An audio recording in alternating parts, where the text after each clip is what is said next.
விழுப்புரம் மாவட்டம் வானூர் அருகே குன்னம் கிராம மக்கள் சாலை மறியல் போராட்டத்தில் ஈடுபட்டனர். அது குறித்தான விரிவான செய்தி பார்க்க இருக்கிறோம். விழுப்புரம் மாவட்டம் வானூர் அருகே குன்னம் கிராம மக்கள் சாலை மறியல் போராட்டத்தில் ஈடுபட்டனர். அது குறித்தான விரிவான செய்தி பார்க்க இருக்கிறோம்.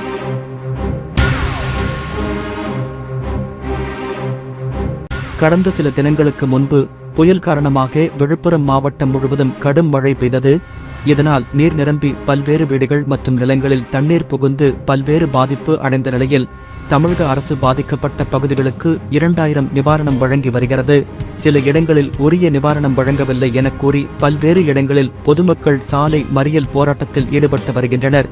இந்த நிலையில் விழுப்புரம் மாவட்டம் வானூர் அருகே உள்ள குன்னம் கிராம மக்கள் புதுவை மயிலம் திவனம் நெடுஞ்சாலையில் சாலை மறியலில் ஈடுபட்டனர். சாலை மறியலில் ஈடுபட்டவர்களை போலீசார் பேச்சுவார்த்தையில் ஈடுபட்ட பின்பு வலுக்கட்டாயமாக இழுத்துச் சென்று கைது செய்தனர்.